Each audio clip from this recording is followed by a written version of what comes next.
So, what does it really mean to be you, be yourself, right? We often use these words like being authentic, being unique, right? Being true to yourself, expressing your truth, right? All these words. But a lot of the times in this reality, what we are associating with the idea of being unique and authentic is more like, in the creative fields that you invented something that no one else did, or you're wearing outfits that stand out from the crowd, right? Or um, basically, it's about the need to be seen, right? I'm being seen, I'm getting the attention because I'm different, and we take pride in being different.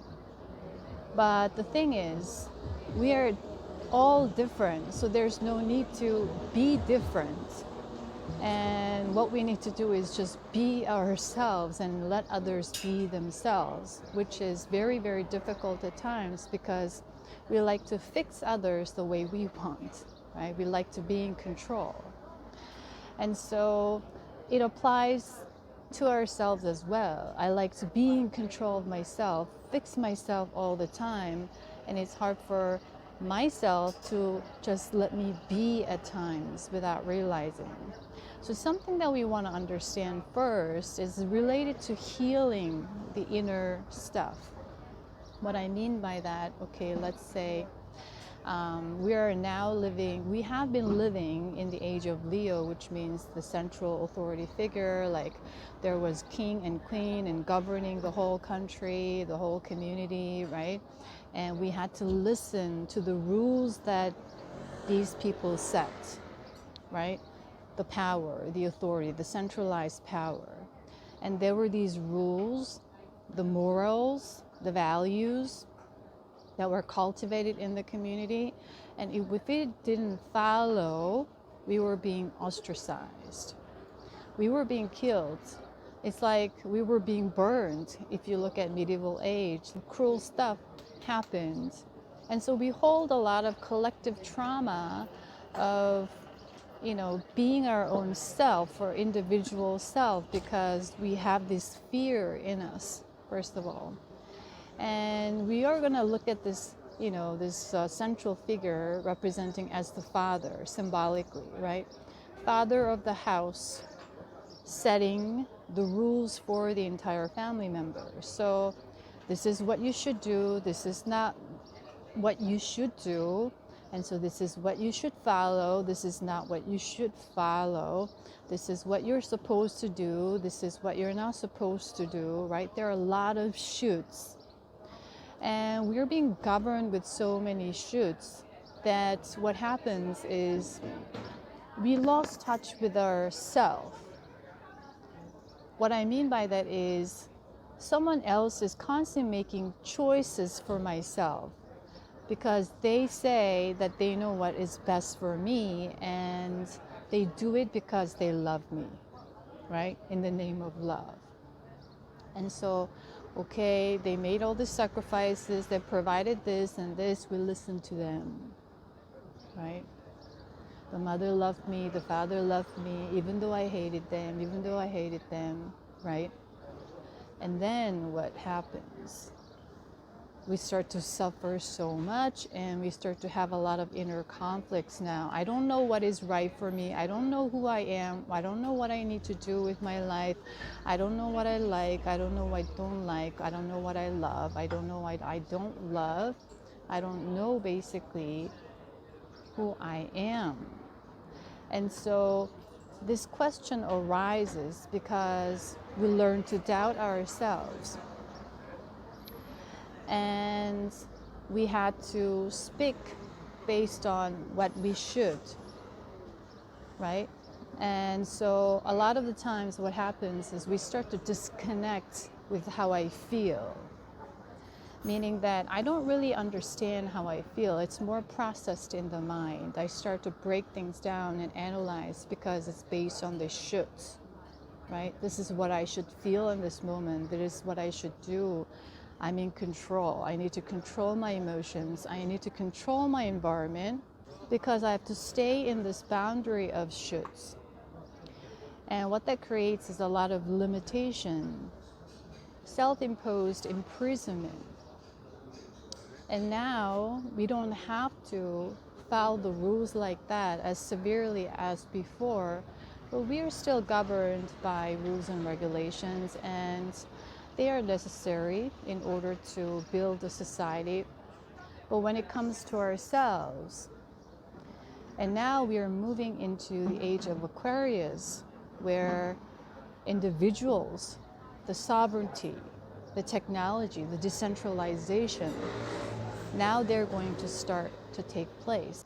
We are moving away from that tribal community culture because of all the connections, the internet, the giant network. And so we're doing a lot of masculine healing as well as the feminine healing, but we are just going to focus on the masculine healing today. And so what we need to do is, in order to really find yourself, first, you always want to give yourself a lot of room, because when I work with people, talk to people, a lot of the times the question comes with, I don't know what I want to do with my life. I don't know what I should do next. And I feel stuck, and I'm frustrated, and I'm anxious. So these are all tied to our root chakra, sacral chakra, solar plexus, all these areas, the lower chakras. We are trying to heal these areas right now. And so we are going to start to question all these things. To find your true authentic self, you don't need to actually find. You just need to learn to tap into yourself a little bit more day by day, meaning start to reconnect with yourself. And the first thing you can do is with your emotions. And so that's why we stress so much about feeling everything without judging. Meaning, we got a lot of shoots, right? The anger is a bad emotion. You're not supposed to express it. The fear is a shameful emotion. You shouldn't look afraid. All these ideas, right? That I am so in control, that I don't know what fear is. I'm so confident. I know what I'm doing, right? That's not what we mean. Every emotion has a part in it. So we call this vulnerability, right? If I'm feeling fear, if I'm feeling doubt, anxiety, there's a reason why it's a message. And so we start to tune in and allow that energy and emotion to flow through you until it settles down. And what happens is we stay neutral without giving any meaning, because it's like this. You have a lot of mud in water, and then you start to shake it. What happens? You can't see anything, find anything in that moment, but that's what we're trying to do, and we feel more stuck and frustration.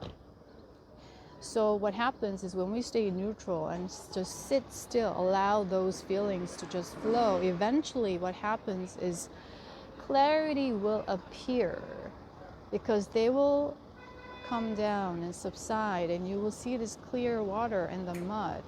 And with that, you can discern what is best for you.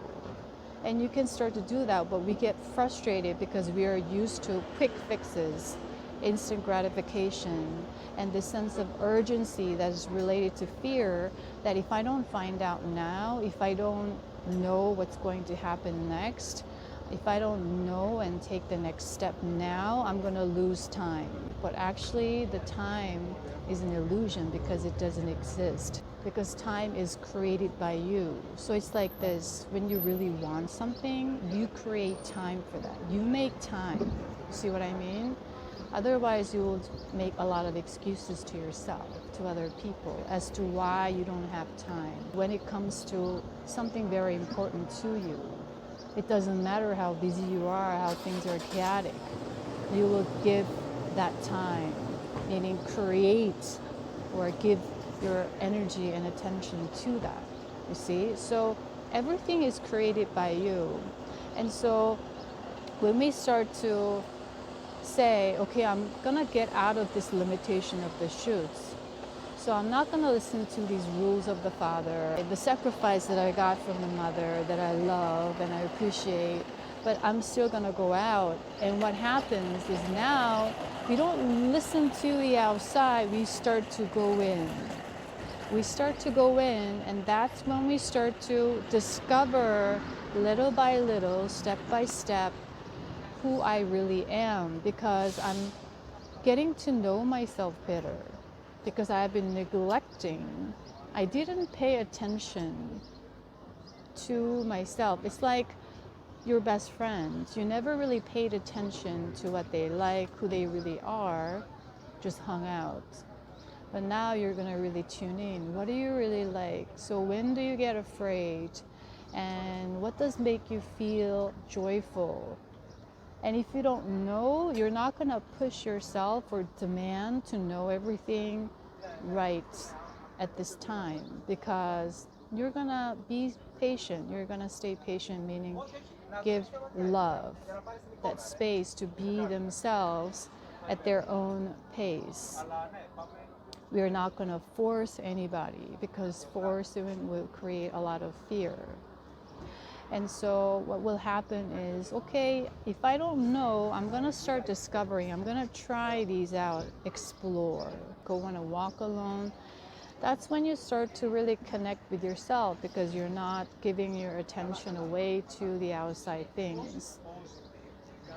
You are now listening to how you feel, how you really feel. And as you walk without demanding an answer in that moment, at some point you will have the aha moment of epiphany.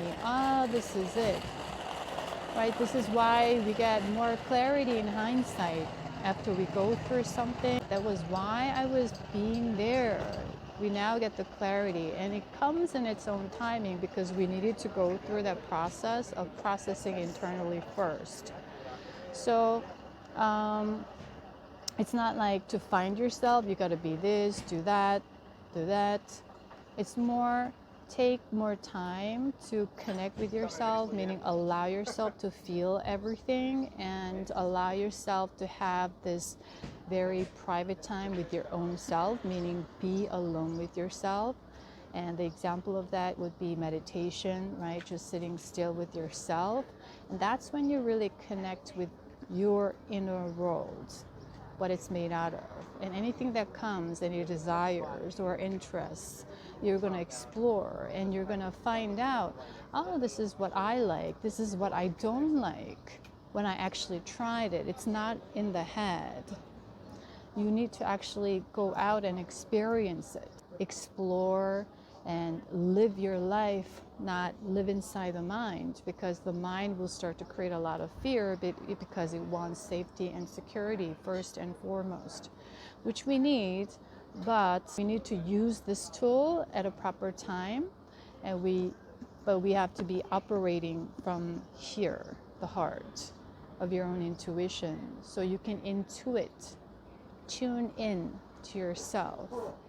And it will take time, because even though you know what you need and what you desire, you will face a lot of the previous fears from the shoulds that you were used to living up to someone else's expectations, and in order to meet certain needs from them. And now you have to drop all of these, and it's not going to happen overnight, because you had accumulated these habits and conditions for most of your life, and just reverse it. It will take some time.